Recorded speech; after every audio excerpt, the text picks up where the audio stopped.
The regular meeting of the Town of Nantucket Board of Appeals, Thursday, February 13th. Does someone want to make a motion to approve the agenda? I'll make that motion. Second, anyone? Okay, so the motion's been made and seconded. All those in favor say aye. Aye. So approval of the minutes, December 12th. I read them, I didn't see any issues. I did not sit on application 31-19, so if there were issues with that one, I wouldn't know. And I did not have any issues with the January 9th one either. Did anybody else have any comments? I wasn't here January, but I didn't read those. Okay, I read them up. I was okay with them. okay. Should I make a motion to approve or just make any comment? I think approve. Should I not do that because I didn't sit in, I wasn't here January? I'll You want to make the do it motion since you to were here approve. both? Okay, so we'll make the motion to second that. Second. Pardon me, all those in favor say aye. Aye, so, okay. So there's no old business today, so we can move straight to new business, which is application 3-20, Randolph G. Sharp Jr., trustee, Randolph G. Sharp Jr. Trust, 76 Pulpus Road, representing is attorney Stephen Cohen. Thank you, Madam Chair. I usually like to say this should be simple, and then Eleanor groans, but she's not here, so I'll just make that note. This application was previously before you for a alteration of a pre-existing non-conforming structure. It's a 1 acre lot that has been, where the area was changed from 7% ground cover at lug 1 to 3% ground cover at lug 3. And the pre-existing non-conforming structure at 2,293 square feet was about 3.6% ground cover. So slightly over the 3% that's allowed under the current 3%, but about half of what would have been allowed when it was lug 1. The board previously granted relief to allow for demolition and reconstruction of the structure at the same existing ground cover of 293 square feet. And what we're asking for today is for you to allow the structure to be split into two structures, a house and a garage or ancillary structure, with a total ground cover of 2,264 square feet, which we're estimating at about a 322 square foot ancillary structure and a 1,932 square foot house. So basically, cutting about 325 square feet off the house to have a separate garage building. It'll let us reduce the mass, let us spread out the building a little bit, and let us just change the program without any impact on the neighborhood.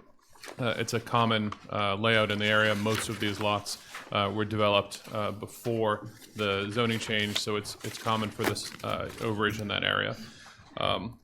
The difference is about a 29 square foot difference between what is allowed and what is proposed, and we're asking for the right to retain the ability to use that ground cover, essentially for wiggle room as they lay it out if they decide to go a few feet more here or there, so that we don't end up with a 2-inch overage coming back for relief, which you see all the time. So that's the proposal, essentially, to cut 300 plus square feet off the house and turn it into a separate garage building. Okay. Looking at the first special permit, the one that we approved for the one structure, that was in May of last year. Yeah. And then it was the HDC's preference to No, just the client decided to change the change program. the program? Okay. The building was laying out really long. He wants to break it up a little. Okay.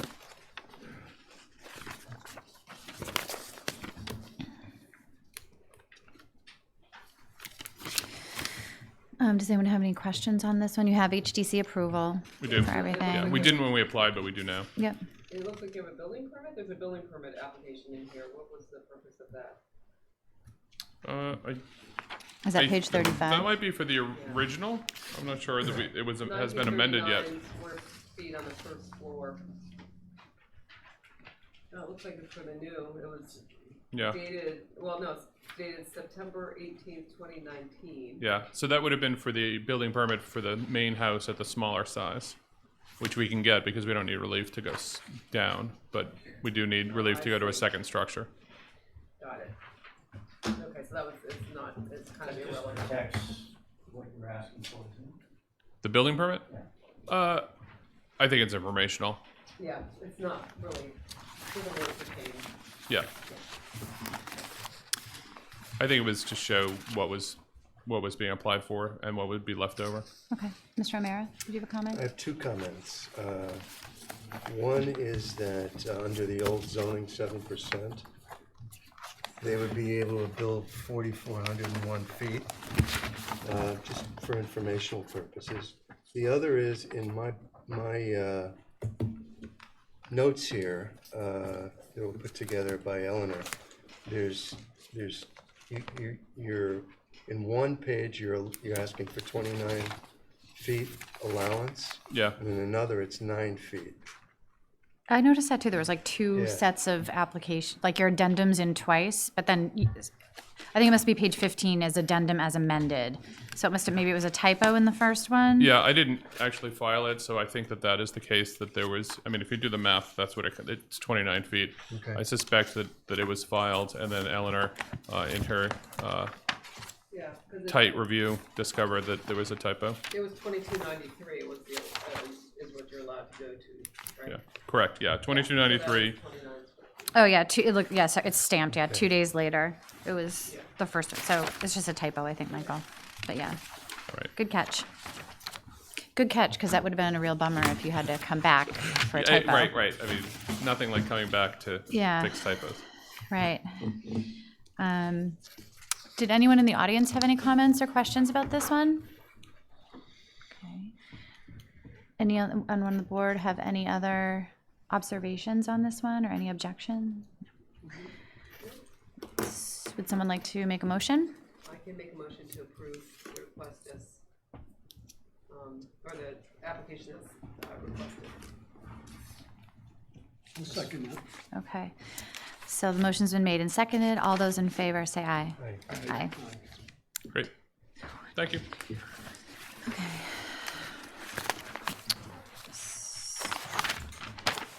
Just to check, there's 6 of you sitting. Yeah, Who- so why don't Who didn't we- vote? Was it Mark not on Mark, it? did you not vote? Right, okay. Okay, so next we have application 04-20, Peter Braverman and Michael Ashner trustees, Winthrop Nantucket Nominee Trust, 7-9 Salem Street and 2-4 New Whale Street, and Attorney Bailey representing. Thank you. For the record, Dan Bailey from Pierce Atwood in Boston. I represent First Winthrop, which owns the parcels that comprise the tank farm, the Stop and Shop parking lot. That's all one parcel, and then there's a parcel on the adjacent opposite Old New Whale Street at 7 and 9 Salem Street. That's also owned by Winthrop. And what we're asking for today is relief from the side and rear yards 5-foot setback requirement in the RC zoning district. And the reason that we're asking for that, excuse me, is that this is really in the beginning part of trying to redevelop the downtown Nantucket area, those parcels. As I think most people realize, the tank farm lease expired at the end of 2019. The tank farm has relocated most of its operations out by the airport. There are 10 tanks there. They're going to start being decommissioned in the next several weeks and then removed. 2 tanks will remain. The selectmen in December voted to extend the tank farm's fuel storage license for 1 year for 2 tanks to service the Nantucket Boat Basin. Those 2 will just stay on a temporary basis until there's a spot for new tanks. There's really been a 4-step process that we've been going through, and this is the 4th step. The second step was to go to the planning board and have an approval not required plan approving the division of the Stop and Shop the Stop and Shop parking lot and the tank farm into 3 separate lots. The purpose of that was to get the tank farm on its own lot so that it can be decommissioned. Excuse me. And we can start cleaning up while the remainder of the property, which doesn't have the environmental issues, can move forward with redevelopment, possibly sale. We're not possibly not going to be able to sell all of it. We're not going to be able to sell the tank farm until it's cleaned up, is really what it comes down to. But the rest of it is in good condition, and there are people with interest in moving forward. The third step in the process was to request a special permit from the planning board for a reduction in the 20% open space requirement, because the open space is about 9.5%. That special permit was granted on Monday. I want to emphasize that there's no new work proposed here. These are just lines on a plan, and we couldn't possibly divide the tank farm from the Stop and Shop without complying with the 5-foot side and rear yard setback requirement. We looked at it a lot of different ways, but at the end of the day, the wall of the tank farm is within 0.6 of a foot of part of the Stop and Shop. And, particularly on the southern end of the site, there's a little building behind the Stop and Shop. That's part of the tank farm that just about abuts the Stop and Shop building. We tried hard, but we couldn't find a way to do it. So we're here requesting relief from this. In terms of the merits of the relief, what I'd like to point out is that I think, unlike when we're usually asking for variances and we're trying to find a good basis for it, in this case we have a good one. We've certainly got unique circumstances. All of these structures and lots, they all pre-exist zoning. The unique circumstance applicable to the tank farm lot is that we have to clean it up before we can do anything with it. And the hardship here would be that we really can't move forward with the remainder of the property redevelopment, which is something you've seen it in the paper. It's being discussed with the selectmen. And until we get the tank farm out on its own and start cleaning it up. And if you've got any questions, I'm happy to answer them. So is the relief you're requesting specific to this building being there, or this tank farm being there? It's not going to be a perpetuity no matter what happens? No matter what happens, it's temporary, absolutely. Okay. Yeah, and That was my as I question said as to the well. planning board the other night, ultimately what's going to happen is almost certainly going to require an MCD special permit. So this will all be back for review by the various town boards. We're just trying to move forward and address. One question I was asked is, I always wondered why you never separated the tank farm parcel from the Stop and Shop. And the answer was, well, my client asked me that every 5 years. I would explain the complexity associated with that, and they'd say, we'll wait until the lease expires. But the plan is to remove, so the tanks that are in the setback. Those will be among the first ones to come out. The only 2 that are staying are the 2 that are, how do I best describe this? There are 2 tanks adjacent to the Nantucket Electric, at the corner of the Nantucket Electric property and New Whale Street. Mm-hmm. There are 2 tanks there, the closest ones to the boat basin. Those are the 2 tanks that will remain temporarily. The bottom right 2 tanks? Yeah, the bottom right 2. And everything else is gone. Yeah. And a condition of our storage of inflammables license is that we have to come back to the select board and the fire chief by May 1 with a timeline for removing those tanks. The remaining 2. No, the 8. The 8. The 8. So But you're only asking for a permit that lasts 1 year? Well, I don't know how fast they're going to come out. We have a consultant working on a proposal for that, but that's going to dovetail with the environmental cleanup. I would expect that they're probably going to come out within a year, but I'm not certain. So I I personally appreciate you leaving 2 fuel tanks there, because I run a boat business there. That part about the 5 foot, and you said you tried to work the line. Was there any way you could create that 5 feet No. space, even though the wall was there? I mean, you could work some type of an easement, and eventually that's going to come out, right? The wall. That's right, but the difficulty is it's an environmental contamination issue. That tank farm site is contaminated, not surprisingly. It's got petroleum contamination there. It's in compliance with all DEP requirements as a temporary solution, but the commitment to DEP has always been when the lease expires and the tanks come down, we'll go in and clean it up to permanent requirements. And that's going to get started. The reason we drew the lot line right along the wall is because, as a practical matter, if we want to try and put the Stop and Shop on the market, no one's going to touch any part of the tank farm until it's cleaned up. Because I said, well, what if we move the line inside the wall? Right. Something like that. It just doesn't work. And I guess, I don't know if it's a planning board question, but you can do an A&R that would create a nonconformity. All the time?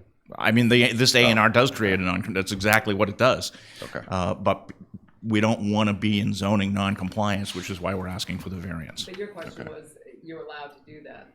It's funny that you Yeah, can do in an that- A&R plan. I guess in this create a context. zoning- Yeah, I mean, I know it is probably done all the time. I just, They in do this it right through a context, house. yeah, they do. So A&R Okay. plans do not have to conform to zoning. The board typically requires a note that says, planning board endorsement does not constitute So, approval of zoning regulations. okay. I have a question for our administrator. Sure. Could the applicant use soil conditions as a reason for approving the variance? Or does that only pertain to wetlands? You can be creative in your wording, but typically that's intended to be because of grade or some other condition that is directly tied to the relief being sought. Well, what the statute says is soil conditions unique to that site, not elsewhere in the district. So these soils are, unfortunately, they're unique, and maybe fortunately, it's fairly well confined, but it is a unique condition.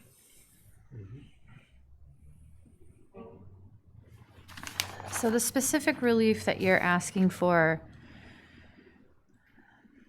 is that we bless Lot 6A's encroachment Well, into the it's both of them. setback? Well, it is both of them, but the 6B, you're committed to removing. Yeah, it's much more about 6A. You're absolutely right. Yeah, so I mean, I don't really see, I mean, it's a pre-existing problem. I don't really, do we? It's not. Putting the line in now. No, but I mean, well, fine.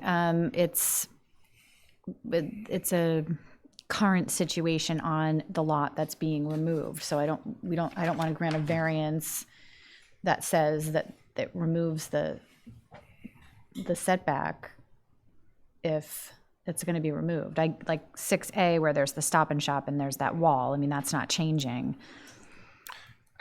But this is going to, from what I'm hearing, 6B is going to be cured within the next X amount of time, however long it takes to do the environmental cleanup. Yeah, and I'd even suggest, I hear what you're saying, you don't want to grant a permanent variance.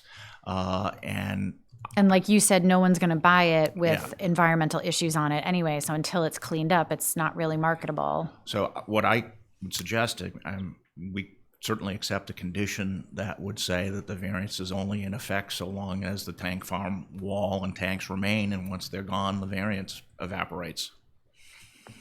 Yeah, I think that would be good Yeah, from my position. right. And again, if you created the 5 foot space, you're concerned about the contamination. And Yeah. There's some liability on the Stop and Exactly. Shop side. that you can't really get around No, with any because agreement. we have a fair handle on where the contamination is. We've had someone down there monitoring the groundwater condition every year, as we're required to do by the state. So we've got very good data for the last 20 years, but it's limited.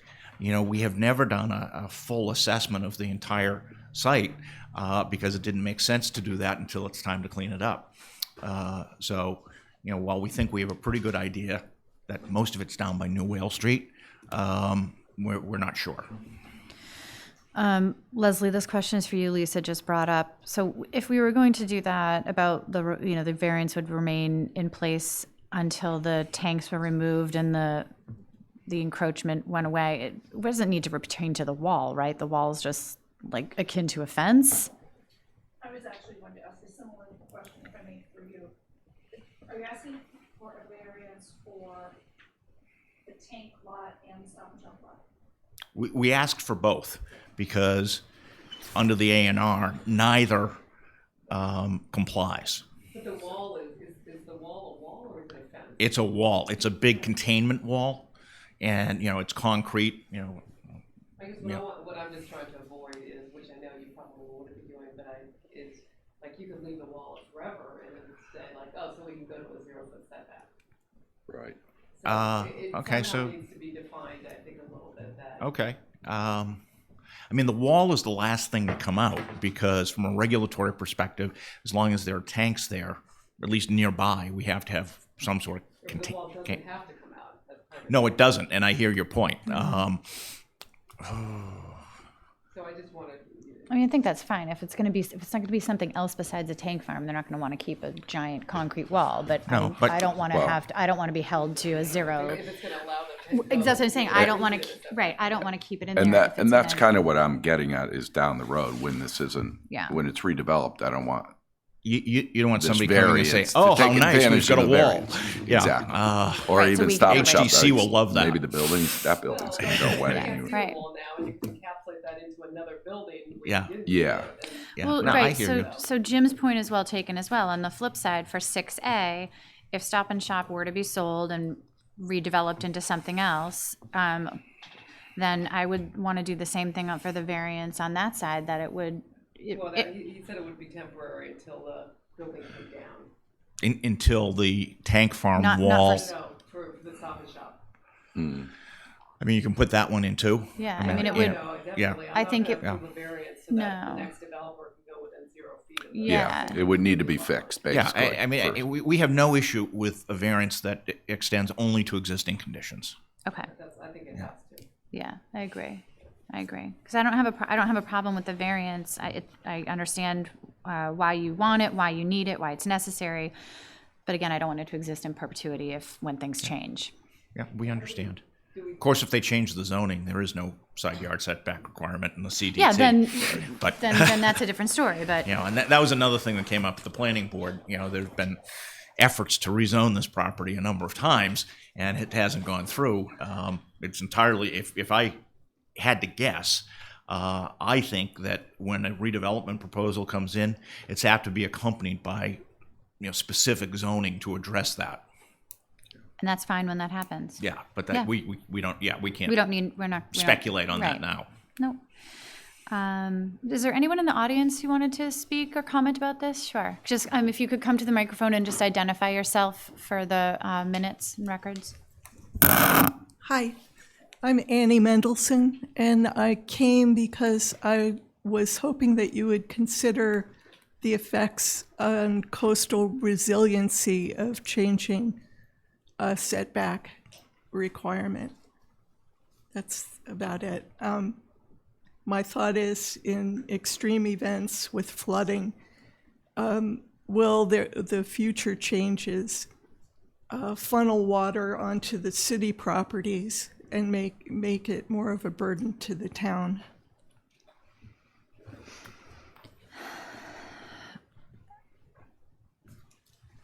So I think that's a valid concern.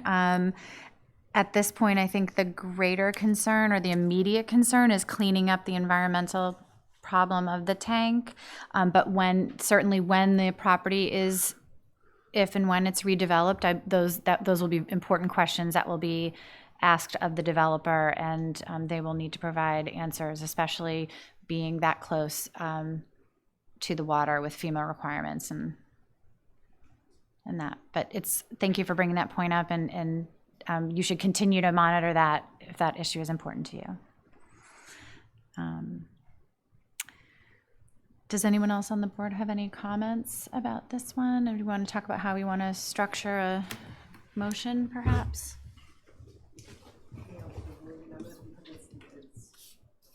What's the best way to do that, given that it has a sunset date of when the buildings are gone, or? Yeah, so I was looking, I didn't see.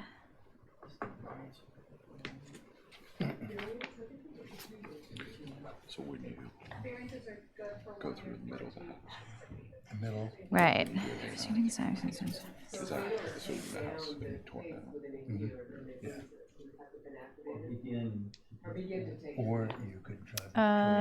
They would, in this case, it wouldn't be really to activate because it's an existing condition. 65 foot setback. So you have to 2 record feet it. away from the house. Well, yeah, right, if they record it, right, doesn't that activates it? In this case, it's Activated. because everything already Is you gonna say exists. that the app Yeah. So maybe the question zoning is, violation? how But not the long do you planning want board to level. allow the variance to be in effect? If you don't want it to be in perpetuity, and you don't, if you want to put in a date of change that can be removed out of the setback over the next amount of time. I don't feel comfortable, I don't feel comfortable putting in a date certain, because they don't know what they're gonna find. It's not our expertise, our area of expertise about that. I think if we limit it, I mean, the plan is to remove the tanks. If we limit it, if we confine it to while the tanks are on the premises, right? Because your plan is to remove these tanks, and the Board of The fire Selectmen. chief is quite clear that we're removing the tanks. And the Yeah, Board of there's state requirements and the too. Board of Selectmen only extended the lease for 1 year. 1 year. So they'd have to come back in a year anyway to the Board of Selectmen to extend That's right. for those and that's only for those 2 tanks. That's right. The other tanks do not have a lease extension. No, and I suspect that if those tanks aren't down, when we have to come back for an extension, which I think we probably will, I don't know that we'll get 2 tanks. You're gonna start taking those tanks How down. big of a tank do you need to run that? Well, they're literally decommissioning them right now, which is pumping them out, cleaning them up, putting in the metal plates so you can't possibly use them. We're waiting on a proposal for removal, but the intent is to remove them promptly. But we run into the usual Nantucket challenges, which are things like nobody's going to want us to be doing that work in the summer. Or maybe, in the past, and sometimes downtown, it's been, November to March. Right, so that's another, well, So to Leslie's point, the permit will be activated. So we just, it can be activated for however long it takes them to Yeah. do this work. I mean, I think that's fine. I don't want to limit their time. But there has to be appropriate wording in there as when it's the variances are no longer applicable, when the Once. tanks are gone. All the tanks. Oh, well, Well, no, but I don't know, because these 2, they're least, we could just say we could just say the variance applies until the tanks are removed and there's no current lease with the town. but what about for the other building though? I mean, you just say until all non-conformities are removed, Well, is there any plan to remove that little building? or that one there? That small building, that one, Because I don't want to say that, because that would, again, they could just keep that's that. the control center, and that's where the firefighting equipment and electronics are. I mean, ultimately, that's probably going to be moved too. I mean, what's going to likely happen, and we're working on this, is there's going to have to be 2 tanks to serve the boat basin long term. one for diesel, one for gasoline. And you think that'll be a long-term? Yeah, oh, it's permanent. That's the only, okay. that was a deal that was cut when the boat basin was sold 20 years ago. So this, so will the, always be there. so But this, in the they're going to town, be different tanks. We Okay. don't need tanks that large. They'll be much smaller. So these are just transfer tanks. Exactly. Yeah, they'll bring it over on trucks, put it in, and all the infrastructure is there to pipe the fuel out to the fueling station at the end of the boat basin. Okay. okay, so.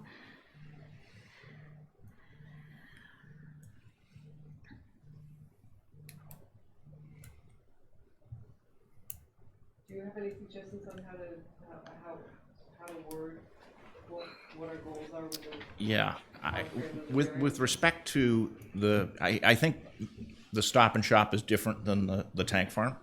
I think the Stop and Shop is relatively easy to deal with, which is the variance is only good until such time as that building is removed. And it may be removed as part of a redevelopment, it may not. If I had to guess, I think it would, because it's 50, 60 years old. But with respect to the tanks, well, something like the variance, it remains effective only so long as the tanks remain in place, which shall not exceed 3 years, provided the applicant can return to the board for an extension upon good cause, something like that.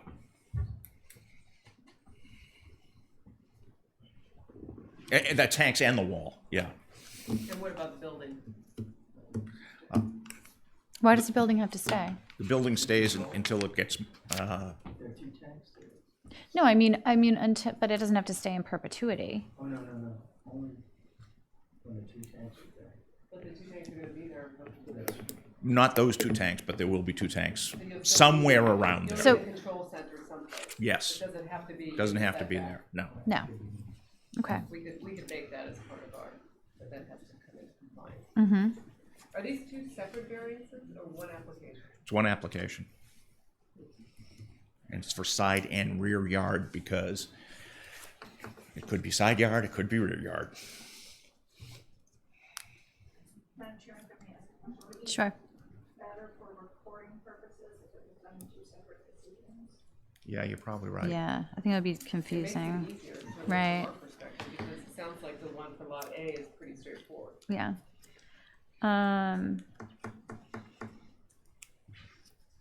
So I'd also want to be specific on which lot line we're talking about, whether they call it side or rear. I mean, we want to say which exact lot line we're talking about. So where are we? North, so it's, South. Well, for the tank Well, it farm, depends on what you're. yeah, for the Which tank, lot? but for the tank farm, it's plainly rear, because your frontage is New Whale Street. right. Stop okay. and Shop, It's either east or west. it actually goes, the frontage for Stop and Shop extends all the way out to Straight Wharf. Unless we want to start getting into a discussion about whether that sliver of land in front of the Stop and Shop that's shown as a way on all the town plans and is shown on the definitive subdivision plans is really a way for purposes of frontage.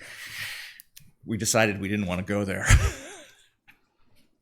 I think we would just call, it's like what, the southeast lot line? East lot line? Well, the south and east, right, it's the southerly lot line parallel to this, right, isn't that south?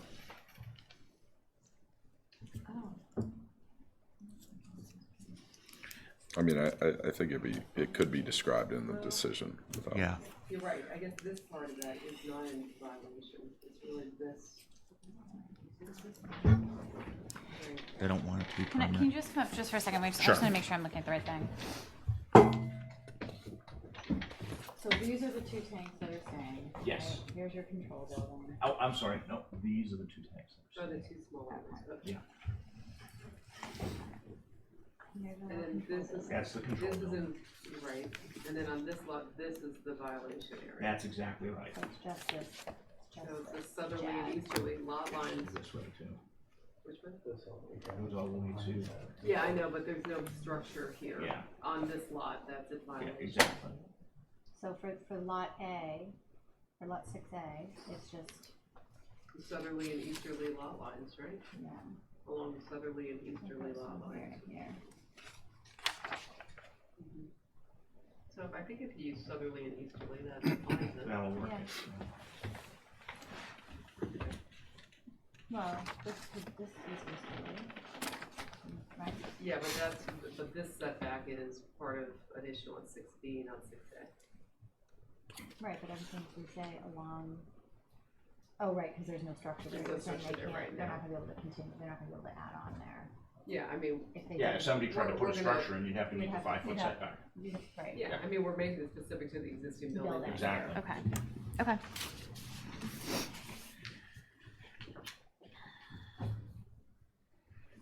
Okay. You'll note that unlike Stephen, I did not say this should be simple. I just want to make sure we get it right for you and for Yeah, us. I appreciate that. You know, there are, I kept them, you know, I had a whole bunch of plans in my office and I, you know, culled them all about 8 different ways to try and figure out the best way to do this.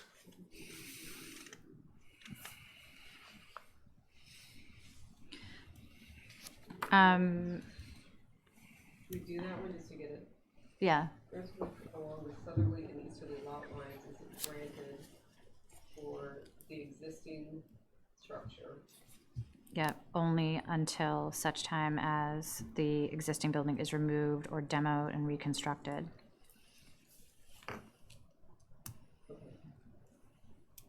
And Leslie, would this be something that we would put a condition on of no construction during the construction moratorium that we put on? Or there's not a plan to construct, so would that be some, The demolition. I know, but if, I mean, there's no plan to do it, but, Right. so that would come up later? I wouldn't muddy the waters with Okay. that, if this is specific to the setback. And Okay, cool. If the town doesn't want us demoing the tanks in the middle of summer, we won't do it. Okay. Okay, so does someone want to make a motion on 6A, which is the Stop and Shop, the building, the lot with Stop and Shop on it? Of what we just said, or do we need to reread that back?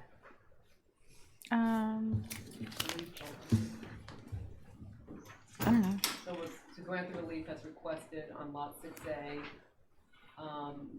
For, along with the setback encroachment along the southerly and easterly lot lines, for the existing structure, which would be in effect until the building is either removed, or demolished and rebuilt. yeah, I'll make that motion. Just out of curiosity, there's a zoning article, the town warrant, about tearing down structures that were built prior to 1970. Does this get affected by that? So the finance committee will be making a motion on that article, it's a citizen petition. I don't think that article will be moving forward either at all or the way it's written. They haven't finished their deliberations yet, but there's some procedural legal issues with the article, the way it's drafted. So I think you probably don't need to be concerned about the application of that with this article, or sorry, with this application. But back to your motion real quick. I think adding the word rebuilt in a way almost makes it seem like this relief would apply to a new structure. Okay. So maybe just until the structure's removed. Removed, that's fine. I'm good with that. I'll second that. okay, all those in favor of the motion as proposed? Aye. Aye. Aye. Who's voting? Just 1, 2, 3, 4, 5. So Jeff, did you vote?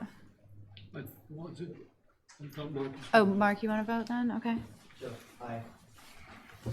Okay, I think that was everybody, right? Yeah. Okay. All right, so now Next one. let's talk about, Somebody else make that one. so for 6B,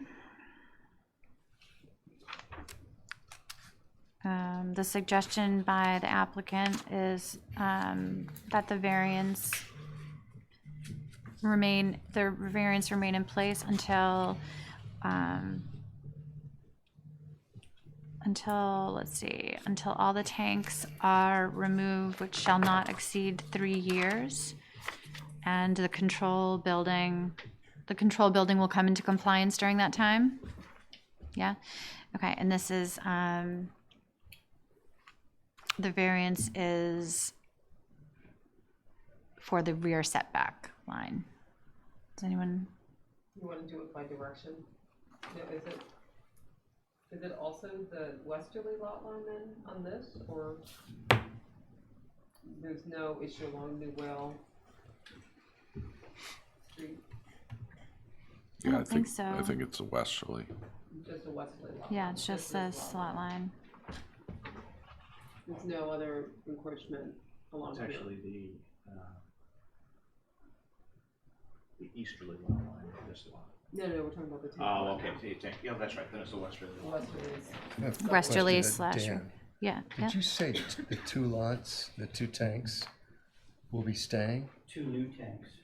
Those two, the two tanks in that lower corner are licensed for 1 year, Okay, during which time we're obligated to evaluate where 2 new tanks will go. okay. 2 new tanks are probably only gonna be 10,000 gallons. Those two are smaller tanks, but they're still probably 50,000 gallons. So we need to address that in the decision for this lot. Well, those tanks would be, Those tanks will conform. those will be in conformity. Okay. Okay, Yeah. 'Cause So we can say until the existing tanks. If you It's feel fine. like that makes it more clear. Okay. You may note that the control building has to be relocated. Mm-hmm. Sorry, setbacks, and we did not mention the wall. Is that right? You left the wall out of it?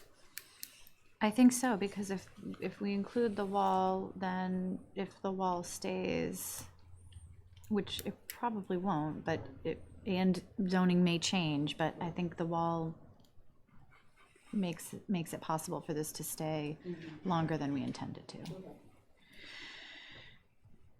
Okay.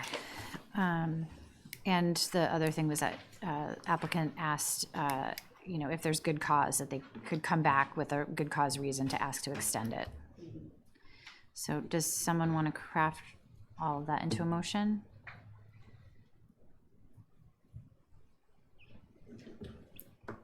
No? there's nothing that forecloses the chair from You want me to making do a it? motion. Okay, so, I thought usually someone else did it, but okay. Usually. it's just Usually. Whatever the chair's choice is. Okay, so, for lot 6B, we would be voting to grant a variance that will give relief for the setback intrusions and will remain in place until all the existing tanks are removed. The variance shall not, and the control building comes into compliance. It will be on the rear/westerly lot line. It will apply to the rear/westerly lot line. It shall not exceed 3 years. And the applicant will have the ability to come back with a good cause reason to ask for an extension. Anything else? Yeah, So your motion does not include the wall. I don't know. I'll second that motion. Okay, so the motion's been made and seconded. Mark, do you want to vote on this one again? Sure. Okay, so the vote will go from Mark down to Jim. All those in favor, say aye. Aye. Aye. Okay, Thank you. welcome.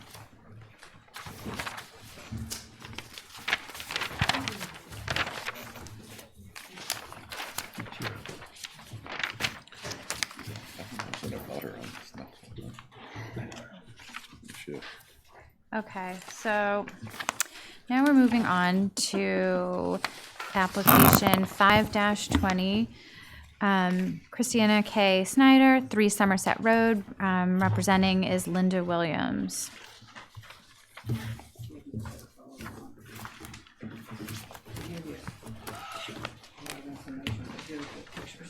Thank you.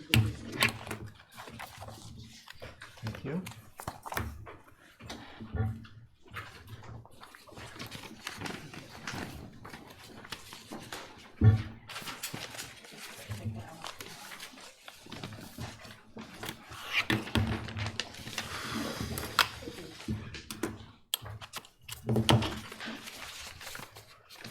Unlike the other ones, this is fairly simple. Yeah, hang on. It's, We're seeking a special permit, which is allowed in the bylaw. I gave you the language in the addendum. The Board of Appeals may grant a special permit to validate unintentional setback intrusions not greater than 5 feet into a required yard and not closer than 4 feet from a lot line, provided that it shall first find that the burden of correcting the intrusion substantially outweighs any benefit to an abutter of eliminating the intrusion. If the intruding structure was so cited after 1990, the citing of the structure was reasonably based upon a licensed survey. I think Michael was on the ZBA with me when we put this in, because we were seeing a lot of these small intrusions, whether it was a porch, it was an overhang, it could be anything minimal, it could be the width of a shingle. In this case, a surveyor was involved with setting the boards for the foundation, and the front porch was on every plan. It came from the manufacturer, it was at the HDC, it was at the building permit stage, and the surveyor is here, Joe Marklinger is here. And as was the case, and Michael will remember, a lot of times the surveyors were staking the foundations without looking at the HDC plans to see if there's anything hanging off it, like a porch or a stoop. And we were getting these, that's why we changed the bylaw, we were getting these all the time where they just staked the foundation, didn't realize there was other stuff hanging off the building that would be in a setback. In this case, the porch has been on this design from the very beginning, and I gave you a copy of her sketch plan showing the porch. There isn't any impact on an abutter because the abutter on that side is actually Somerset Road. And there are varying setbacks. Eleanor's house is up the street from us, and she's much closer than that on her setbacks on both sides. It's an older structure. Everybody south of this property is my ex-in-laws, multiple family members going south. They're in varying setbacks, bunch of ranches. There's a new subdivision down the road. I don't know exactly how that's going to be built out. So the impact of leaving the porch on is going to be minimal to none. So I gave you a picture from the street of the porch. The HDC approved the porch because it broke up the gable to the street, so it wasn't so vertical. Removing the porch isn't going to really be a benefit to anybody, but it would be an economic hardship to the applicant, who is also here.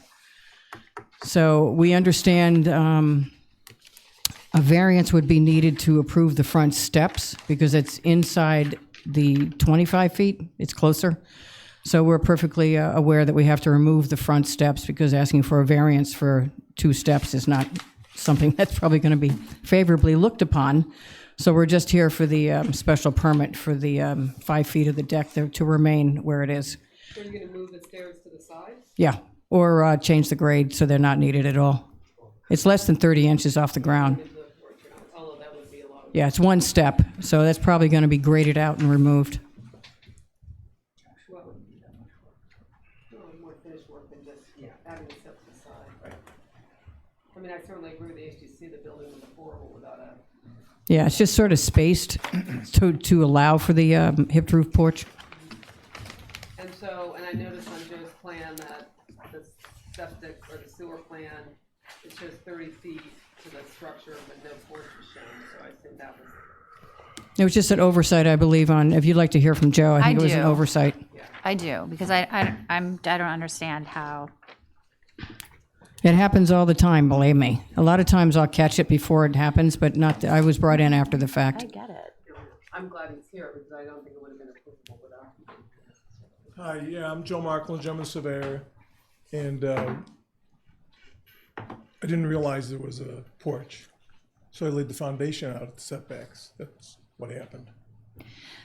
So I don't understand because I looked at your sewer plan, Yep, right? And right on it, it says that the structures, the structures are not accurate, that someone who's going to do this should go back and look and make sure that that to remeasure and make sure that where they're placed is actually where they are. And there's no detail on this. This is just showing a rectangle of a house. There's no steps, there's no porches, there's no window wells. It's in your disclaimer. So, This was for the proposed sewer, I think. well, this is what they're saying that you relied on to stake the house. Well, we didn't produce that plan. It's in the I application. don't,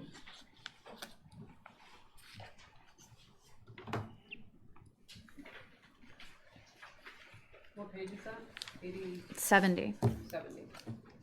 It Yeah, says, this was- the structure this was proposed. had been staked, and that copy of the plan. That's the only, the other plans all show a porch, so I don't know how you didn't know there was a porch if all the other plans, including the application, everything shows a porch. And you yourself show on this one, 30.3 from the, It's to the foundation. exactly. So you already know that to the foundation is right on the line of where it needs to be. And so if you didn't use this plan, every other one shows the porch. Right, I didn't use any of the plans that showed the porch. That's why it's So- in the wrong place. So that's why I'm saying that this is the plan you used. What happened, Joe? How come you didn't have, I mean, I made a mistake. they didn't give you a full set of plans? You never saw a plan that showed a front I porch? looked at we had a sketch plan that showed the foundation. I looked at the foundation plan, it matched up with the sketch plan. I didn't look at the first floor. And the foundation plan didn't show sonotubes for the porch? Didn't show any structure for Not the... that I recollect. I mean, it was a blunder. That's- But it's a big blunder. Like, this isn't like an overhang or a step. This is a 5-foot porch that runs along the front of the property. That's correct. Yeah, it's a big blunder. I mean, Well, it is. There's nothing else I can say about it. That's why we changed the bylaw, because a lot, not just Joe, every surveyor on Nantucket back in the 90s, as Linda, Michael do you will understand recall. what you're saying right now? That's like super condescending to his industry, I feel like. No, it's not. Not every surveyor makes this kind of mistake. Every one of them did back in the day until they caught we're not on. in the 90s. It's 2020 now. I know, but that's not my client's problem. It's not my problem. Well, it's not just our problem happened. either. But that's why the saying that bylaw was changed. I'm recognizing that there's a mistake. I'm trying to figure out how it happened, because from all of the materials that we have in front of us, if like that, I can't imagine anyone relying on this rectangle and saying, okay, well, this is the level of detail that I'm going to be okay with staking a house, especially since in the notes that he wrote, there's a disclaimer that says it's not accurate and the contractor needs to go back and make sure that things are accurate. We didn't use that to stake the house. We used the foundation plans. That was to get Is the that in here? sewer permit. It says that the plan is attached that he used to stake the house. This is the one that you've labeled surveyor plan to stake the sewer house. entry. Yeah, that might not be the plan that he uses to do the staking. But this, I'm saying that's No, what I the know. applicant I said understand is that. what he used. So I want to see what it is that you used. That's what you said he You have your used. plan, your working plan that you used to actually do Well, the I have the staking? plan that ultimately we used as a final as-built. No. No, I have the as-built, but what you're asking us to grant a special permit to allow a porch that's totally in the setback Correct. that could be taken off, and I disagree that I think it would be ugly to not have it, and I don't think it would be a financial hardship. It doesn't have a foundation. It's, we've had this happen before where it's like a little corner of a house or, something. I feel like this is egregious. And,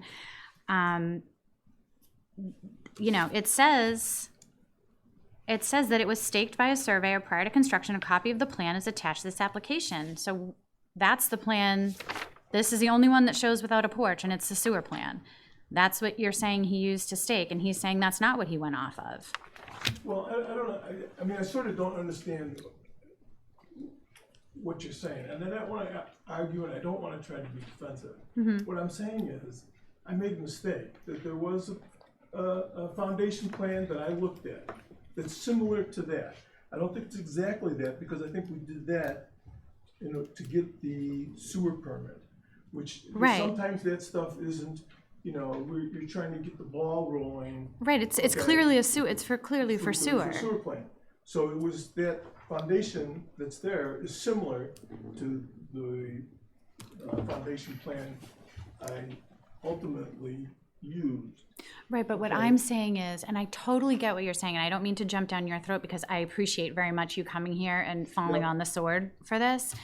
What I'm saying is, this is what the applicant provided with us as evidence to show that this is what you relied on, this is why the porch wasn't on there, even though every other plan and plan submitted for every application, everything shows a porch. That this, I don't think Joe had anything to do with the application material. no, I submitted agree. by Linda. I agree. I agree. So I gave that's you what why we had. that's why I'm saying, hearing from the surveyor now saying that this isn't what he based, because that was my big question was, is it typical to rely on a sewer plan that in the note says that the locations of structures and other utilities may not be He accurate? doesn't rely on the sewer plan when he stakes, he has a site plan, he goes out there with a foundation plan, he says the house. And will be that's what I 30 want to feet away. hear. That makes sense. Right, I That's used why it- I'm saying it seems odd that this is what the Well, I think applicant you're submitted. asking the wrong person that About the question. Ask application. Linda why that was submitted.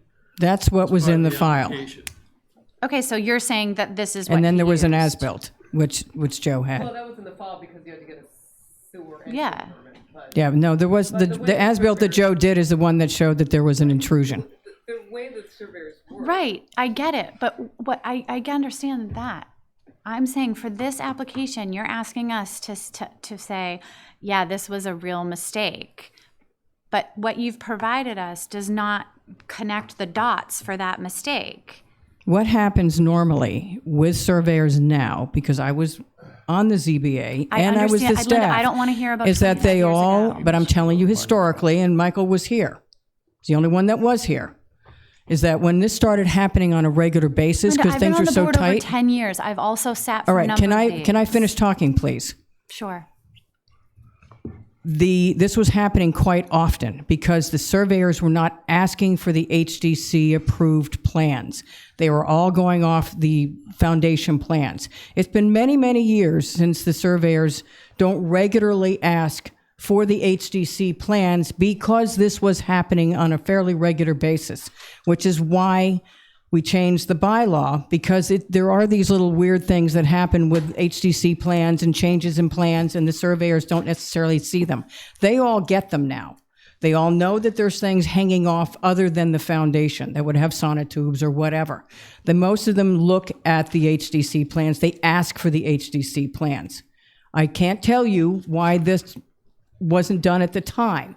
All I can tell you is when the house was sent off to be engineered, when it went through the HDC, when it went in to get the building permit, that porch was on there. So there might have been a problem when it was reviewed at the building department, because when the building department is supposed to look at the structure, look at the proposed site plan, whether it's the sewer plan or whether it's another plan that was done intervene, I didn't see one.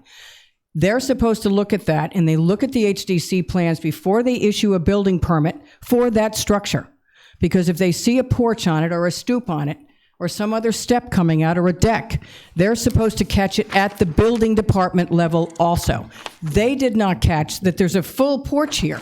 Yeah, but the building permit application says 30 feet to the structure. Right. Yeah. They'd be like, oh yeah, so it's compliant. So then are you saying what she says is that you did not look at any other plans? You didn't look at the HTC plans, you didn't look at the file, you didn't look at the Huntington I did look at the Huntington homes, but I didn't notice that the first floor was different than the foundation plan. I missed that. That's why I got stuck. I mean, it was a mistake. That's, Yeah. I don't know how many of these applications that have come before the board in my tenure here, but I do know that in my tenure, what's unusual about this application is that somebody actually is falling on the sword, and that's happened once before. Jeff Blackwell. 30-some odd years that I've been on this board. And normally, if it's a surveyor mistake, they don't even show up at the meeting. I don't think, I mean, I don't think that's true. I think we've definitely had, in my time here, we've had more than, we've had a few people show up, because we've been demanding it in the The only time that I last. know of something this terrible, the foundation got ripped out and got moved. And you're very familiar with that project. Because they. Well, no, which one is that? Arthur Wynn's house. No, that's not, Talking about a Jeff not true. Blackwell problem. that's not true. thought that he did No, a mistake there was a before. mistake made on a Tuesday. The foundation was poured. Thursday, the foundation came down. Yeah. Never came in front of That's the what I'm board. saying, it never came to the Yeah. board, Oh, you took it okay. down, Yeah. and we reported because the whole porch was gonna be in the Yeah. setback, and you Yeah. caught it, thankfully, Yeah. at a very early stage, and it got taken care of. Yeah. I mean, to Susan's point, I mean, I don't think this is a big oops, there's no Yeah, question about it, I but it's- agree. The only one I ever remember was Chip Hart came in 10, 12 years ago, 14 years ago. Was that the one out on Surfside? No, I Can't think it even was in remember where town. it was. Well, we've had Yeah. people come, And come then since Bruce then. Killen was the only person the applicant that I can ever remember who actually had to move a building. 25 feet off of Hooper Farm Road. I mean, I've been doing this since 1964, and this is the first time I've been in front of the Board of Appeals for something that I did, you know. I just have to, I mean, what? When was everybody made aware of this? at the as-built. So when you came into the as-built, Yeah, then you became aware with that? yeah. CO, I think. I mean, I had some other. What'd you say? Problems in here too that have, you know, 6 feet. kind of messed me up some. I don't wanna get into that, but. So mistakes get made. Doctors make mistakes, lawyers make 100%. mistakes. But I'm not swayed by the fact that, we changed the law to allow these overages. We didn't allow them, but it gives you a And recourse. why have the rules if, we should say Right. plus or minus. So I still prefer to come down this as this is pretty egregious. I agree. Can I And point out I'd something? like to explore the financial hardship, because we always just kind of brush it. Oh, this is Yeah. going to cost a lot. I don't know. There's insurance involved. I don't know. But I would like to explore that. Yeah. I want to know what it's going to take to fix this Yeah. in this case. I and agree. Mistakes made. It But happens. there should be, insurance for when things like that happen. I mean, Yeah, this- and I don't. That shouldn't factor in No, our it doesn't. decision. It But doesn't, I want. but- we but I- never do. We never do kind of hash out the hardship. Do we have an amount? Do we? Yes, is it the applicant is impractical? here. And I think Is it? part of that is because this is a porch, so it doesn't have a foundation. There are times where it's happened where even it's been small or big, but it's it's an integral part of the structure. So the amount of work that would need to be done may be egregious. I mean, maybe But you are allowed under zoning, you may grant the variance up to 5 feet. the Special permit. Right, and I mean, that's I just think, allowed. and we It's- generally it's the do, upper but limit. not this type of. it at is. least- But it is. But the issue also becomes, if we allow this, then what's to say that neighbor down the street doesn't do it, or this one, or which that is one? the I mean, counter to your argument. right? Because Linda. what I want, and I appreciate you saying that you made a mistake, but I want to see how that mistake was made. And so the frustration for me is I'm looking at an addendum that you're saying that he relied on this survey that's attached, and he's saying, no, that's not what I relied on. Well, that's all we have in the file. Well, why didn't you ask him what he looked at so that we could see it and make an informed decision? I don't know what he looked at. I can Well, why only go didn't on you what's talk in the to him file. before? In the file is what the building department had. But I think that that's separate from Jim's issue, which is that you want to do the due diligence of really understanding, because I think the bylaw allows if there's undue financial hardship to rectify the issue. And Right. you want to understand what that financial hardship looks like so you can make an informed decision. Actually, Because this isn't a small situation like. Actually, can I clarify that? That's not a variance. We're asking for a special permit. The only findings are The burden of correcting the intrusion substantially outweighs any benefit to an abutter. There is no abutter impacted by this because her immediate abutter to the north is 10 feet closer. If the intruding structure was so cited after 1990, the structure was reasonably based upon a licensed survey, which it was. So those are the only two findings. Not financial burden. Is there a burden to an abutter? There is no burden to an abutter because outside the property line is another 10, you can see it in the pictures, is another 10 feet to the actual pavement. So it gives the appearance that it's 35 feet back. It's not, it's 25 from the property line, but there's another 10 feet in the road. And I know when the ZBA has dealt with properties out on Baxter Road in particular, we always wanted to know how much more is green outside the property line before you get to the pavement. So in this case, it looks like it's still set back, but it's not because the inside of the property line is 10 feet too short or 5 feet too short.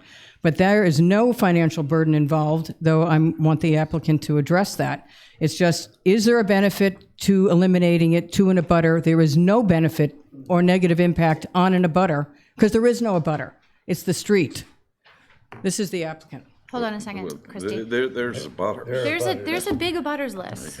But Yeah, because it's 300 feet. So if there's a road that's abutting, you can, it sounds like you can now go within the setbacks as long as you ask for a special permit. right, I mean, the road layout does. I wouldn't follow any zoning. No, we're not asking for it. We're just asking to fix it. Linda, the only time on Baxter Road, I think we talk about the road layout is when we're moving something for an emergency. The road layout doesn't count towards your green space or your appearance or that. But I just want to ask Leslie before you speak.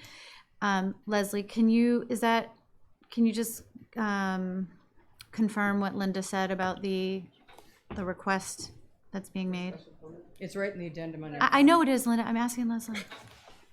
So what she read is straight out. Okay, perfect. Thank you.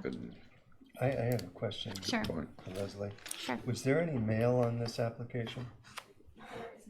No, I don't think so. and Eleanor didn't have any comment before she left.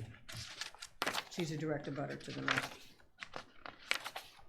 Would you like to hear from the owner? So I just, hold on. so that's a good point on the substantial hardship. I mean, it sounds like that isn't a requirement here. That's a variance part. Well, that's even more to the point then, if it's not a requirement. We're not asking for a variance. Okay, all right. I have one other question. What happened between October 30th, when you did the survey, and January 14th, when you got a letter from the building commissioner? I mean, at that point, you knew you had a problem. He I didn't know I had a problem until I did the as-built. Which was sometime in October. No, it was December. No, you have an as-built dated October. That's for the sewer. No? No, It was an as-built dated October. October 15th, December 5th, aprons added. October 15th, it was an as-built that showed the, Oh, yeah. you're right, so October, sometime in early October. He was away, and it got stuck in the building department for over a month because of the holidays. And we weren't made aware of it until Paul actually came through the loop, and Paul got it, and we realized that there was a problem. And Joe was away. Well, I had open heart surgery. Yeah. So there was a delay in having to deal with it, and then so we applied for this obviously back in the minute January 1st came around, we knew what was happening. And but she when you applied. did the as-built October 15th, and you saw that the porch was 20, the step was, Recovered. I mean, I wasn't really, but you did the as-built, right? well, I had someone do it. Yeah, I mean, yeah, I did it. So October is the 9th month, right?